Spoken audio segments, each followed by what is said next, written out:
Welcome back to Al and Deb.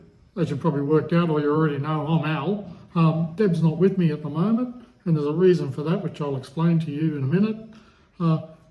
But first thing I want to really do is get on and say thank you for all those people that have commented on our videos saying, where are we? Where the hell are you? What's happened? When's the next video coming out? It's amazing how much impact you have on people's lives just making simple videos like this. And I really appreciate your thoughts that you've taken time out in your life to take us into your life. And it's actually really special. No, I have a better idea. People of Duloc, I give you our champion! Okay, just before Christmas, we started traveling.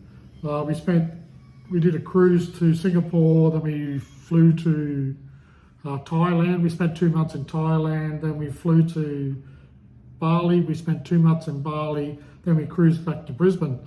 Now, that took about 6 months, 5 to 6 months. But I have to be honest, in that time, I burned out from YouTube. I just had enough. It was too much. Everything was too much, and I had to have some time out. And during that time, Deb decided that she was going to go for an interview in Bali, at a job in Bali, and she actually got that job in Bali. So we got back to Australia.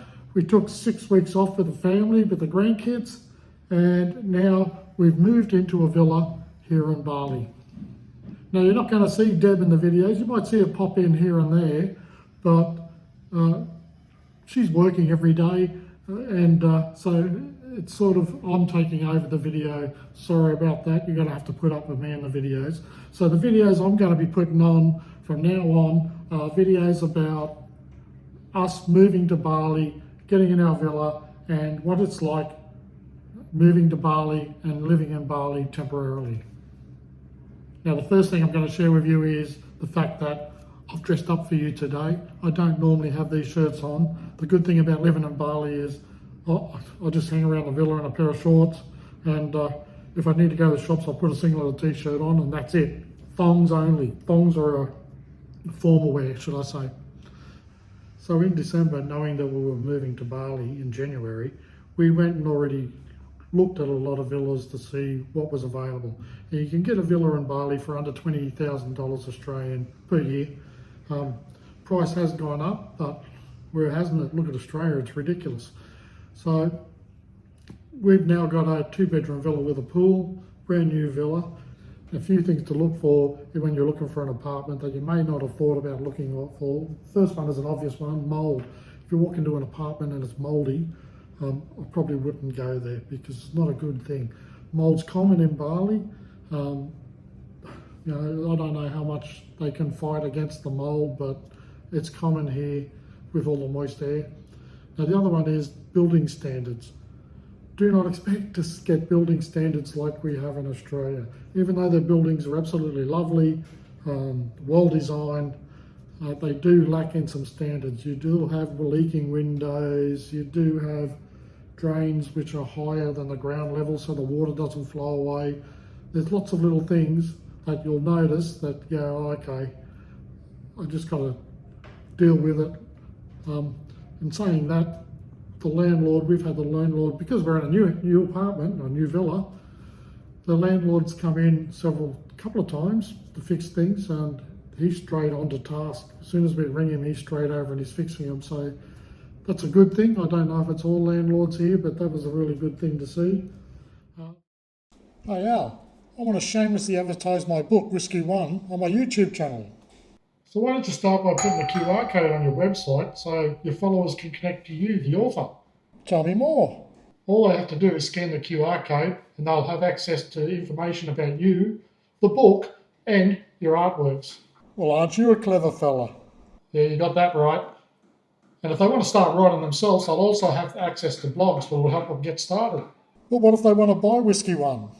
Mate, not a problem. Just add another QR code and that'll take them straight to Amazon where they can buy your book. Crikey, big fella. Deb must be really proud of you. That's right, mate, she is. But if your readers want to know what it's about, they can read the description on the Amazon site. But the cover, I think, should be enough to let them know that it's actually a military science fiction story. Yeah, but I'm not really good at promoting. I've got no idea what to do or what to say. When you do work out promoting, it's probably good to mention that this isn't a Star Trek Wars type of story. It's more based on future possibilities. I can't afford expensive ads on YouTube or Facebook. Just make it yourself, mate. But won't I need all this fancy equipment? Nah, just an iPhone and a Mac computer, I reckon. Do I need to shake my booty to get my followers to buy my book though, mate? I could do the Trump dance. Mate, what are you doing? You're embarrassing yourself. You don't have to do that. Your followers are loyal. They'll check out your website. They'll go and buy your book. So all they have to do is scan the QR code or click on that link below. It's as simple as that. Scan the QR code or click on the link below, support a friend and buy his bloody book. In Bali, Google Maps isn't too accurate. And with us, we're living in a new villa on the end of a new street. We don't exist. Now that can be a problem in Bali because a lot of things you do in Bali are relying on delivery services who need to ride their bikes or come and pick you up in their car. And if they can't find your address, that becomes a problem. Deliveries, if I want to get deliveries, I have to hand over a map and explain them and show them a picture of where I live. So Google Maps can be a problem. Jesus Christ, doing YouTube without Deb being here is not fun. So since being in Bali, I've done something that I wouldn't normally do. I've gone on an outing with a Facebook expat group, and it was actually a really good time. Where I am, there's lots of expats who are mostly retired people, and they all get together a couple of times a week, you know, and I'm not really a sociable person in that way. And I've realised there's a hell of a lot more to do here than what I would do back in Gold Coast. The social activities here are pretty good. Just going to add in here something I forgot to mention. I think it's pretty important. How wonderful the people here are in Bali. Everyone goes out of their way to be nice and helpful. They all smile. I go down the grocery store, people smile, they say hello to you. It's something I'm not used to anymore, but here I really feel like it's a wonderful community. So before I come to Bali, I had this idealistic thought about what it would be like living in Bali. I've come to realise that's based on my ideals as a tourist, even though I come to Bali a lot. It is not the same as living in Bali. There's a lot of things you don't consider. There's a lot of things that you go, oh, actually, this is real life. And it's not the perfect holiday place, or it is a perfect holiday place, but it's not the place that you see as a tourist. Now I'm going to go through some of the expenses that I've come across since I've moved in. We've only been here a week and a half, so I'm giving you the things I know so far. Now, if you're an expat living in Bali and I'm wrong, it's only the perspective I have at the moment.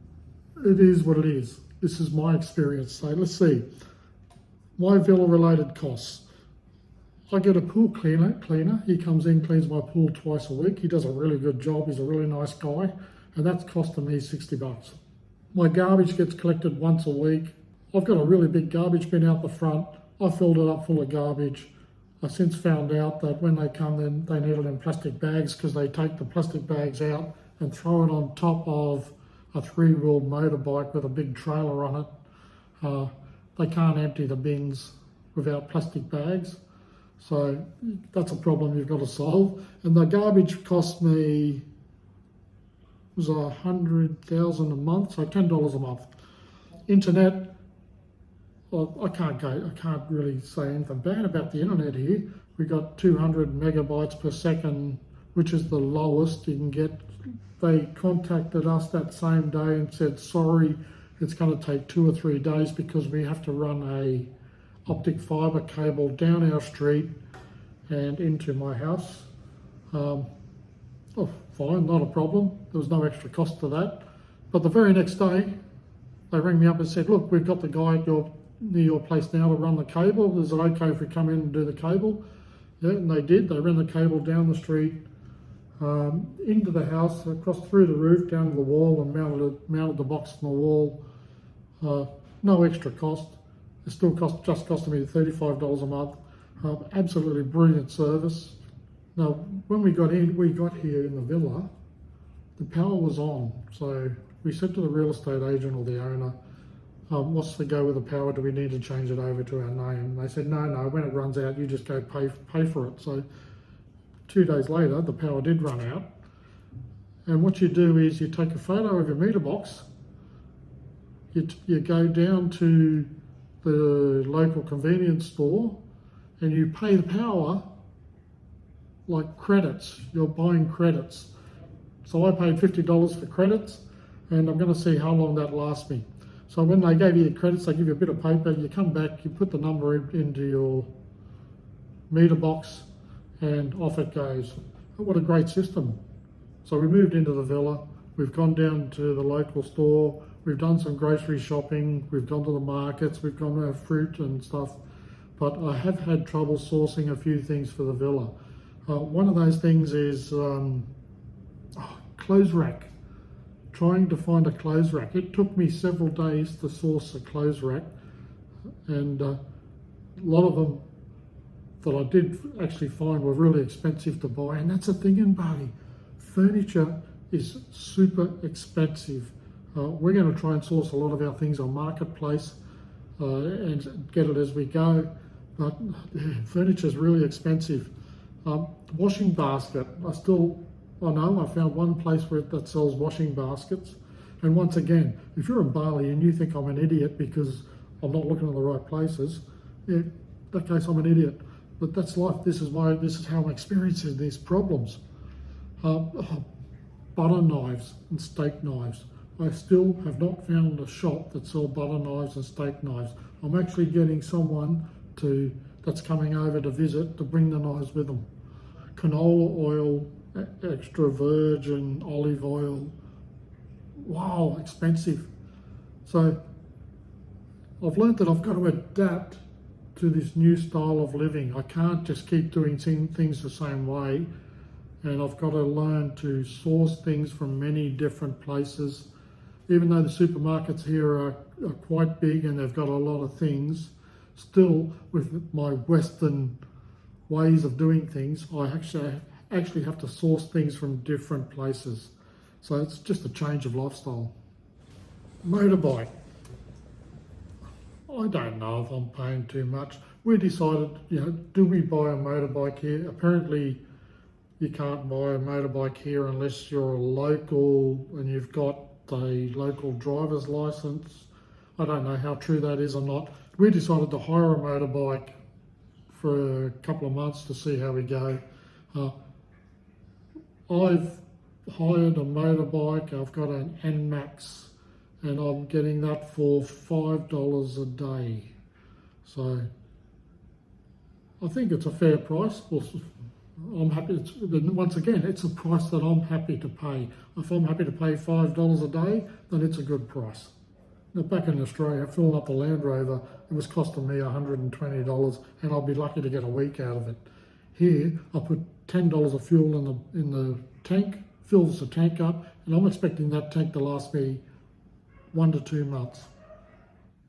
I don't know why I'm going to tell you this, but while I was in Australia at the dollar shop, I also got ponchos, knowing that I'm going to be riding motorbikes everywhere. So I put the ponchos in the bike. It's been raining nearly every day I've been here, but I haven't had to use the ponchos yet because I just go when it's not raining, and when it does rain, it's quite nice. Unless it's a heavy downpour, I'm not going to use the ponchos, but they're there, they're in the back of the bike, and I am organised. So these are the things I organised before leaving Australia. International driver's license.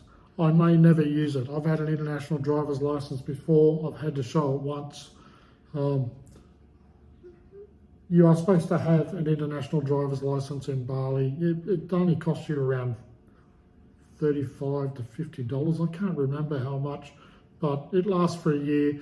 Also got medical insurance. We can only do 3 months, but we can renew that at any stage. and the other one is medical supplies.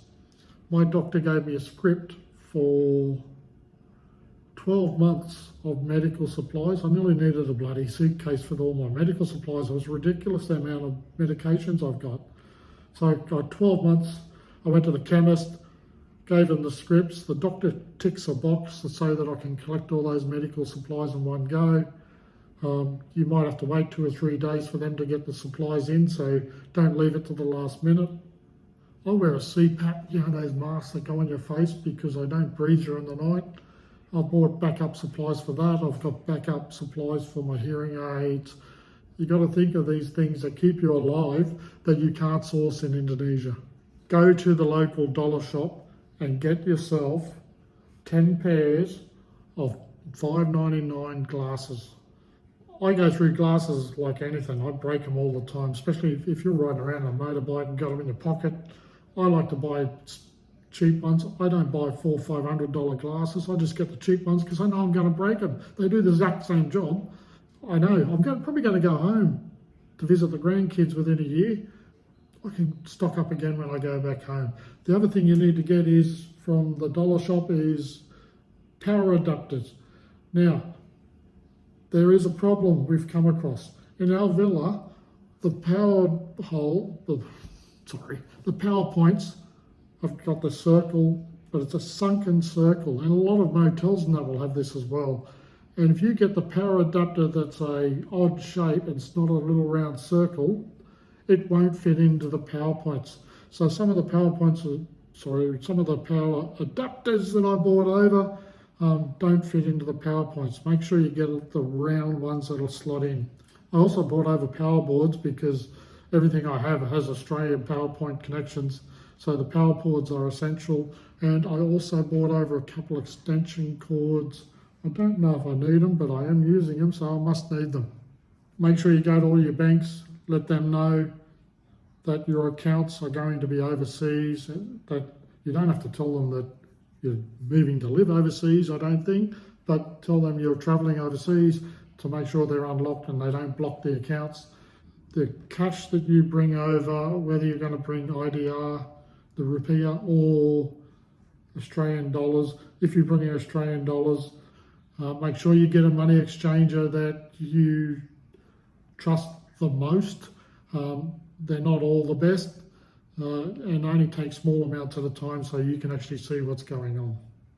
Some of our followers did suggest to us that we bring our own linen and towels, which we did. We bought some bathroom towels and we have looked at the prices here. The prices in Bali, if the towels are a lot more expensive. And linen, another thing was, we brought some linen over, but your baggage allowance, you've got to match out your baggage to what you really need to bring. Bringing big things of linen and towels, it's going to take up an entire suitcase. So we only bought one set, but we did find a business here that sells ex-motel linen, and we sourced a lot of pool towels from them, some bathroom towels, and we also got the bed protectors and a set of white sheets. And I've looked them all, I've used them all, I've looked at them all, and they all look brand new. So maybe that's an option. Source them here, but find an ex-motel dealer that deals in linen. I've also noticed that you don't actually focus on the Indonesian language as much when you're a tourist. But now that I'm living here, knowing what the words mean has become a lot more relevant. Going to grocery stores, just trying to find all the things you need to be able to read the labels, because going by the images is not as easy as it sounds. One of the best ways that we've come across this is using the app on your phone. Well, we've got Apple. We're going to use an app, Google Translate, and you put it on the camera settings, and it's absolutely brilliant. You just hold the camera over the label and it just automatically transfers it all to English. So there you have it. That's the short period of time that we've now lived in Bali, and we're still settling in. I'll keep you updated with videos new things that I've discovered about living in Bali. And also Deb and I, every couple of weeks, we're planning on doing some little trips to some hidden places we find. So keep watching and I'll keep you updated. If you found this video entertaining, helpful or inspiring, we'd love for you to consider subscribing to our channel and hitting that notification bell. Subscribing will ensure that you never miss out on any of our future content that we create especially for you.